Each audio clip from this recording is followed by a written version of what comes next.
Dahil ang siya ang dalan, siya yung, ah, buhay, siya ang liwanag, nasa kanya na lahat.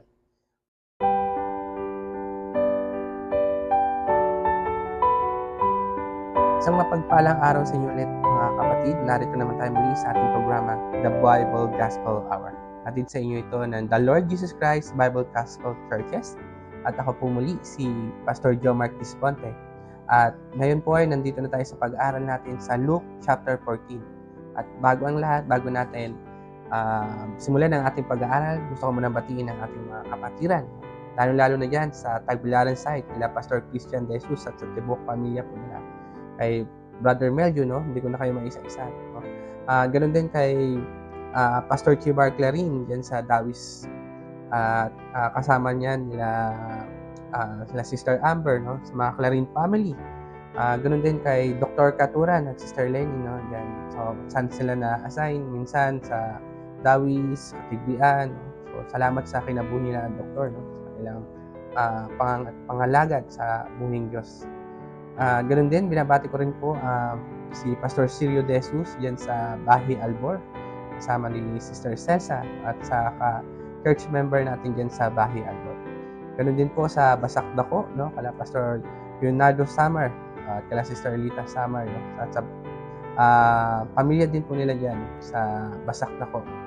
At ganun din po sa dito sa Alegria Sur Luay. Magandang umaga sa inyong lahat, no? Sa mga kaigsunan natin dire, sa mga kaparentihan ako dire sa Alegria Sur Luay, mga Bagit family, Disponte family, at Moria family, no? At marami pang iba. At ganun din po sa Calvario Luay, no? Kala Brother Jan, kala Tatay Carlos, no? Magandang umaga din po sa inyong lahat dyan. At ganun din po sa Hagna, no? Kala Pastor Banjon Makalam, no? O sa pamilya nila dyan. O kala Pastor Texon, no? Magandang umaga din po sa inyo lahat. At kala Pastor Benji o ni dyan ka Sister Rachel, no? Dyan sa Gindulman. Magandang umaga din po sa inyo. At sa buong pamilya rin po dyan, no? At doon din po sa Ubay, kala Pastor Sherwin at kala Pastor Ondo. Magandang umaga din po. Ganun din po sa Lubang, no? Yung nakaraang BPWF, no? Salamat kala Pastor Gideon, no? Kala Pastor Romeo, kala Pastor Long, no? Magandang umaga po sa inyong lahat yan. At ganun din po sa Kalape, no? Mga kapatiran natin sa Kalape o sa Katigbian, sa Carmen, no? So, maraming salamat po, lalo-lalo sa padayon na nagapangalagad sa atong buhing Diyos. At ngayon na magsimula na tayo sa ating pag-aaral. Ngayon ay nasa Luke chapter 14 na tayo. At dito makikita natin mga kaigsunan kung anong gusto ng ating Panginoong Jesus na sa sa isang tao na gustong kumilala sa Kanya. Manalangin tayo. Mahal naming Diyos Ama, maraming salamat po na kami ngayon ay nag-aaral sa inyong mga salita. Tulungan niyo po kami ng bawat na aming nababasa dito ay pumasok sa aming isipan at sa aming puso, Panginoon, na matulungan kami, lalo-lalo na mapalapit po sa inyo, Panginoon, at tunay pa kayong makilala, Panginoon. Tulungan niyo rin po kami, Panginoon, na ang mga mahal namin sa buhay, ikaw gihapon na mag-bless, magbigay ng pagpapala, maghatag ng direksyon sa kanilang buhay, Panginoon. Alam po namin, Lord, na walang imposible, basta nananampalataya lang po kami sa inyo. Tulungan niyo rin po kami palagi, Panginoon, kung ano po yung mga pangangailangan namin sa araw-araw. At ito pong lahat ay hinihiling po namin sa pangalan ni Kristo, aming Panginoon at Tagapagligtas. Amen. Okay, maraming salamat. Praise God, no? Purihin natin ating Panginoon. Ganun din, no? Sa verse 1 hanggang verse 6, dito natin makikita ang pinahayag kung paano niya pinagaling ang isang may sakit, no? Pagpasensyahan niyo na ako mga kapatid kung Bisaya tas Tagalog, no? Ang importante may share ko kung ano yung nilalaman or yung natututunan ko dito sa pag-aaral natin sa salita ng Panginoon. Unang-una, no? giuluhan kinina giayo ni Jesus ang usa ka masakiton. Usa ni ana kaadlaw ipagpahulay miadto si Jesus sa balay sa usa sa mga inilang Pariseo aron mukaon o gipanid-an siya pag-ayo sa mga tawo. Sa Tagalog pa, no? Yung time daw ng pagpapahinga, bumisita si Jesus, no, sa bahay ng isang kilalang Pariseo. At doon, habang nandun siya, yung gipanid-an o yung talagang kinikilala siya ng mga tao doon. Ang gipanid-an yun siya, no? Unya dihay tawo nga ang mga bitiis ug mga bukton ng hupong nga miduol kang Jesus. Nangutana si Jesus sa mga magtutudlo sa balaod ug sa mga Pariseo. Gitugot ba sa atong balaod ang pag-ayo masakiton sa adlaw ipagpahulay? Nagtanong si Jesus dun sa mga, alam natin yung mga Pariseo, sila yung mga nakapag-aral ng mga balaod ng ba sa atong balaod ang pag-ayog masakiton sa adlaw ipagpahulay. Sa verse 4, apan wala sila mutubag. Unya gigunita ni Jesus ang tawo o giayo o gipalakaw.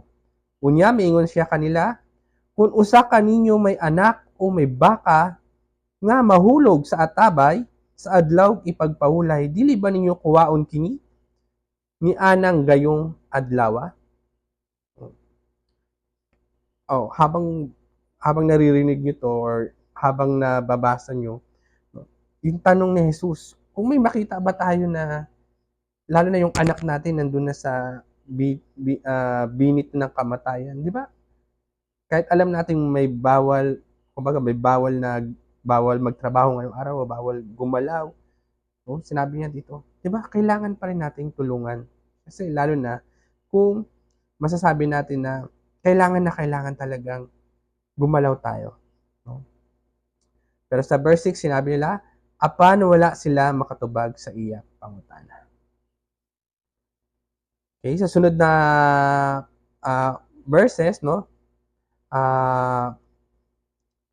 Gipanguluhan na pod kini og ang pagkamaabihon og ang pagpaubos.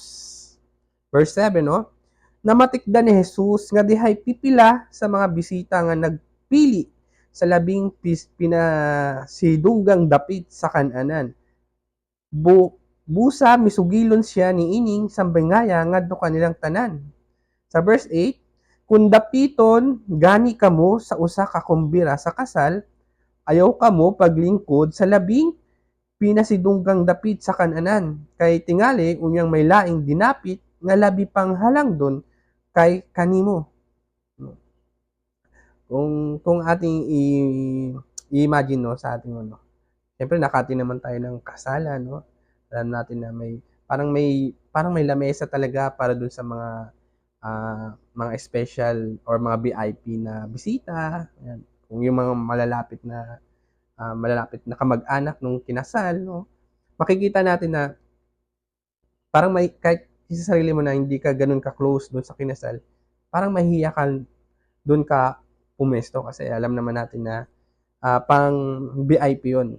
Parang ganito yung sinasabi ng Panginoon. Sa verse 9, og ang nagdapit kaninyong duha mo duol, og muingon kanimo, siya'y palingkura diha, unya, maulawan ka, ug mapugos paglingkod sa labing ubos nga dapit. O kahit sa sarili din naman natin, no, kung doon tayo upo sa hindi naman dapat sa VIP na lugar, tapos biglang may lumapit sa'yo na hindi ka dapat doon, talagang mapapahiya tayo. No? Parang ganito rin yung sinabi ng Panginoon. Then sa verse 10, apan kung dapiton ka adto hinuon lingkod sa labing ubos nga dapit aron ang nagdapit kanimo moduol og muingon, higala balhin ngari sa pinasidunggang dapit. Kung yung magiging feeling mo na syempre doon ka umupo doon sa parang sa sulok-sulukan na sa dulo na, pero tas yung may nag-celebrate lumapit sa iyo tas doon ka pinapaupo sa mga importante na o mga VIP na lugar. Siyempre, anong sa may batiunin mo na, di ba? Malipay ka. Ganito hinambing ng ating Panginoong Diyos. Sa verse 11, kay kadtong magpataas, ipaubos, ug ang magpaubos, ipataas. Kaya, kaya sa isang buhay ng Kristiyano, kailangan talaga natin magpahiubos. At verse 12 na tayo, no?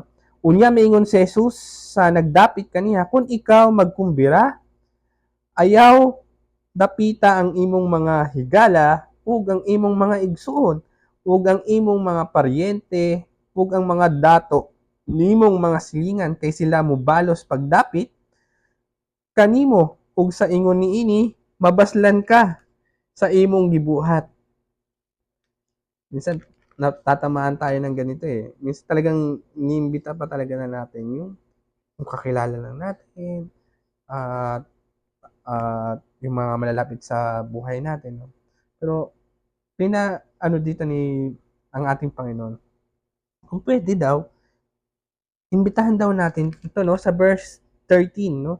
Kung magkumbira ka, maoy dapita ang mga kabus, ang mga bakol, ang mga piang, ug ang mga buta. Kay sa verse 14, ug mabulahan ka kay dili man sila makabalos kanimo. Baslan kara sa Ginoo, sa Dios. Inig kabanhaw sa mga matarong.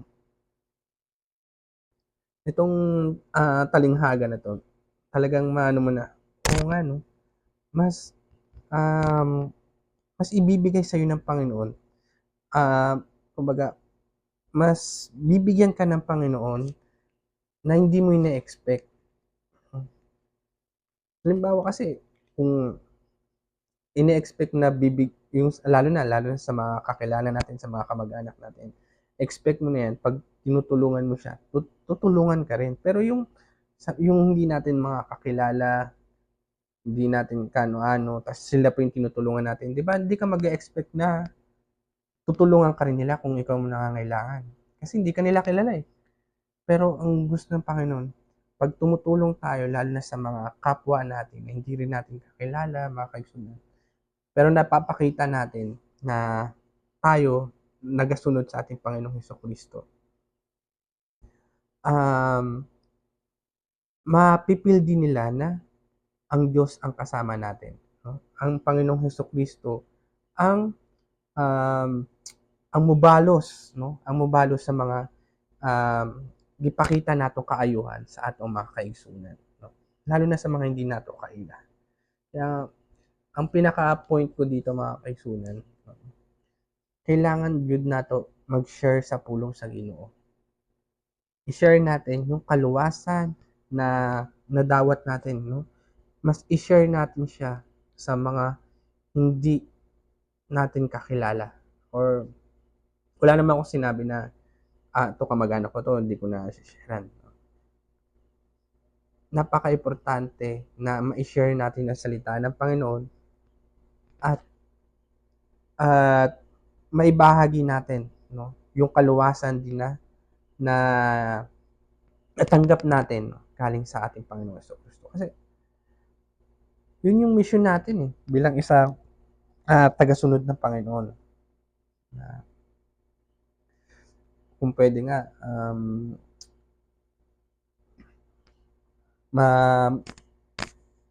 yung magkugi tayo mag-share sa pulong sa Ginoo. Kasi susunod nga na pag-aaralan natin, no, sa verse 15, ang sambi nga may tungod sa dakong kumbira. Yung kanina, no, may tungod na to sa yung kumbira na isang ano niya, na usak a kumbira sa kasal. No? Ito, may dakong kumbira. Sa verse 15, no, usa sa mga tawo nga nagtambong sa kananan, nakadungog niini, ug ingon siya kang Jesus. Bulahan kagtong makatambong sa kananan didto sa gingharian sa Dios. Yung sinasabi dito na pinakadakong kumbira, mga kapatid, sa gingharian na sa Dios. Gingon dire sa verse 16, si Jesus mingon kaniya, may tawo nga naghimog dakog kumbira, no? Kinsa maning tawo, no, na naghimog dakog kumbira, ug daghang mga tawo ang siya ang iyang gidapit. Sa pag-abot na sa adlaw sa kumbira, iyang gipadala ang iyang sulugoon aron pagpahibalo sa iyang mga dinapit nga andam na ang tanan. Apan na malibad ang tagsa-tagsa kanila. Ang una miingon sa sulugoon, nakapalit ako yuta o kinahanglan nga moadto ako aron pagsusi niini. Pasayloa nga dili ako makatambong. Kung kung susuriin talaga natin mabuti to mga kapatid, no? Yung sambingay na to,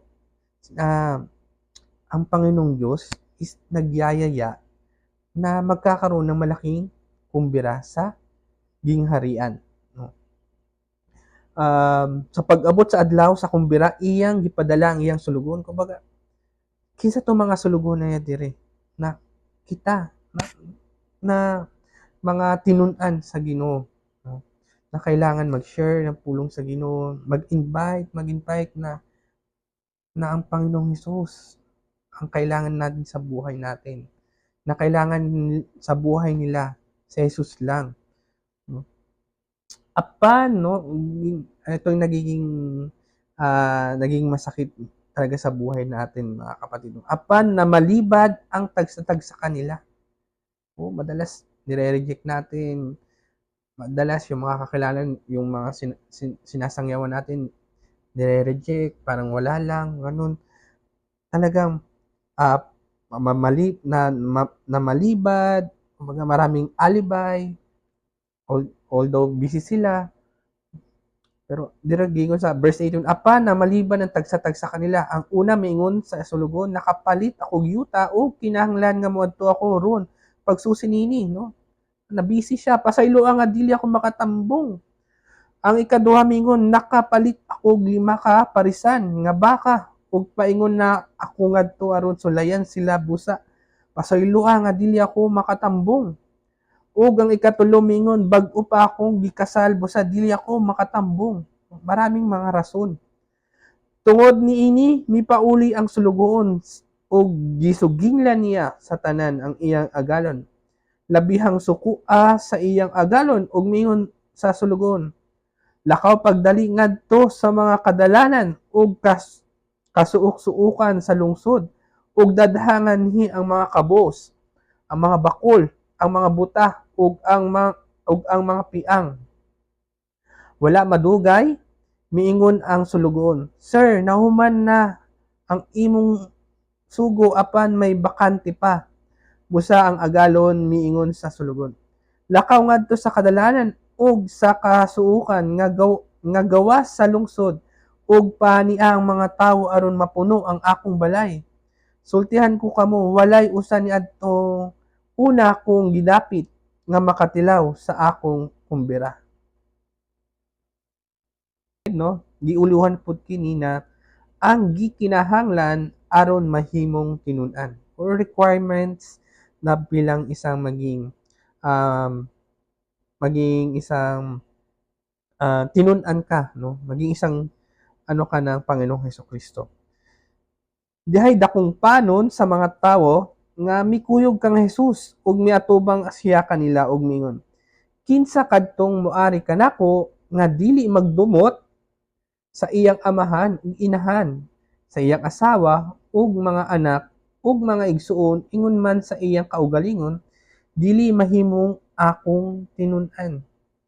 Ba't ganun yung requirements dito, no? Kung isabto nato, ba't kailangan na magdumot, no? Dapat, kung isipin natin, past tense na eh. Kumbaga, dapat pala, kung isa kang maging tinunan sa Ginoo, yung naging, nagkaroon ka ng pagdumot sa imong isigkataw, sa imong mga asawa, sa mga imong parente, nagkaroon ka ng experience, yung parang nagtanim ka ng sama ng loob. Yun yung required ng Panginoon. Alam niyo kung bakit? Yun ang gusto niyang ni-required kasi pag ikaw naging isang tinunan sa Ginoo, babaguhin niya yung buhay mo. Kung dating, ah, kung ikaw yung dating, nakikita sa'yo, yung pagkakilala sa'yo ng isang tao is napakasama o pangit yung ugali, no? Tas palaaway, pero kung nasa Panginoong Hesukristo ka, makikita sa buhay mo na binago ka niya. Kaya yun ang required niya palang isang maging tinunan ka, no? Kung anuhin nga natin yung kanyang mga tinunan, no, sa mga 12 apostle niya, lahat yun may mga experience, may mga background na hindi maganda, no? Talagang pinapakita talaga sa atin ng Panginoong Hesukristo, no? Kaya nga sinabi niya sa pulong niya na kung nabugatan ka, kung ikaw may mga problema, duura ka niya, kay bigyan ka niya ng kapahulayan. Sama sa atong gibasa karon, kaya naging requirements niya yun para ka isang maging tinunan. No? Sa sarili ko, no, bago ako naging tinunan sa Ginoo, naging ano rin ako, palahubog, mga bisyo, mga sugal, ganun, no. Kaya naging, nga pala, no, wala talagang naging tinunan si Jesus Christ na matarong, no. Kahit iano nyo sa mga sarili nyo, bago pa kayo nakakilala sa Panginoon, hindi naman kayo matarong o hindi kayo dun yung na maayos na, ah, sabihin natin perpekto na tao, no. So talagang tinuod yun, no, ang pulong sa Ginoo na wala joy bisag kinsa na tao na perpekto kundi ang atong Ginoong Hesukristo ra. So salamat sa Ginoo, no. So padayon ta sa verse 27, ug kinsa kadtong dili mo pas-an sa iyang krus ug mosunod ka nako, dili mahimong nga akong tinun-an. No? Kaya kung mosunod ta sa Ginoo, talagang maano natin na, kaya nga siyempre kung magpasa ng krus, 'di ba? Mahirap nga 'yun, 'di ba? Kaya talagang pinapakita sa atin ng Panginoon kung tayo mosunod sa kanya, naa ang Ginoo namotabang jud kanato. Kun unsa kaninyo naglaraw pagtukod og tore, tun-an una niya kini ug iyang bana-banaon pila ang magasto aron pagsuta kung may igo ba siyang salapi nga ikapahuman niini. Kay kun dili kini niya buhaton, unya dili mahuman ang tore, tapos niya ikapahimutang ang patukuranan, biay-biayon unya siya sa tanan nga makakita sa gisangputan. No? Ano, tinuod yun kung makakaigsunan, no? In example ng Panginoon dito, yung kumbaga may pinagawang tore, tapos hindi natin ang gingon gani diri wala nato gisuta or gikwenta o yung gagastusin sa pagpapatayo ng tore na yun. Tapos syempre posible na mangyayari na hindi mo taga matatapos yung tore pinapagawa. Kung sa buhay naman natin mga kaigsunan, hindi natin gagawin yung isang bagay na hindi natin plano ng maayos. Kay kun dili kini niya buhaton, unya dili mahuman ang tore, tapos niya ikapahimutang ang patukuranan, biay-biayon niya siya sa tanan nga nakakita sa gisangputan. Ug moingon sila kining tawhana nagpatuga-tugag tukod og tore apan dili di ay makahuman niini. Kunang usa ka hari nga may 10,000 ka sundalo makigubat batok sa laing hari nga may 20,000 ka sundalo, iya unang tun-an ug hukman kung makasukol ba siya sa maong hari. Kung dili siya makasukol, magpadala siya og mensahero sa pagtagbo sa maong hari, samtang atua pa siya sa layo aron makisabot-sabot alang sa kalinaw. Kasama pa pagkaagi, walay bisan kinsa kaninyo nga mahimong akong tinunan gawas kung iyang biyaan ang tanan nga anaa kaniya. Napakaklaro mga kapatid na sinabi ng Panginoon. Oo nga pala, no? Kung ang gusto ng Panginoon, kung susunod tayo sa Kanya, maging tagusunod tayo ng Panginoon, kailangan talaga pala natin is isurrender ang lahat. What do you mean na isurrender? No? Kung ano yung pagkatao mo nung di ka pa nakakilala sa Panginoon, talagang isurrender mo na yun. Kasi hindi ka magiging maayong tagasunod ng Panginoon kung nag-aalinlangan ka, na bitawan mo pa yung sarili, yung mga dati mong gawain, di mo pa kayang uh, di mo pa kayang ibigay lahat para sa Panginoon. Pero yun lang naman gusto ng Panginoon, no? Kasamang pagkaagi walay bisan kinsa kaninyo nga mahimong akong tinun-an gawas kun iyang biyaan ang tanan nga anaa kaniya. Kaya una, no, yung requirements niya kailangan, di ba? Natay pagdumot. So, kaya kung nanata sa Panginoon, babaguhin na ng Panginoon yun. Mawawala na yung pagdumot.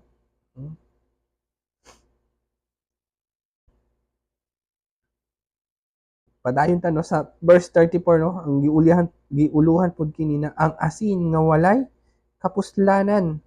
Ang asin maayo apan kung kini gawad-an sa iyang kaparat, dili na kini maparat pag-usab.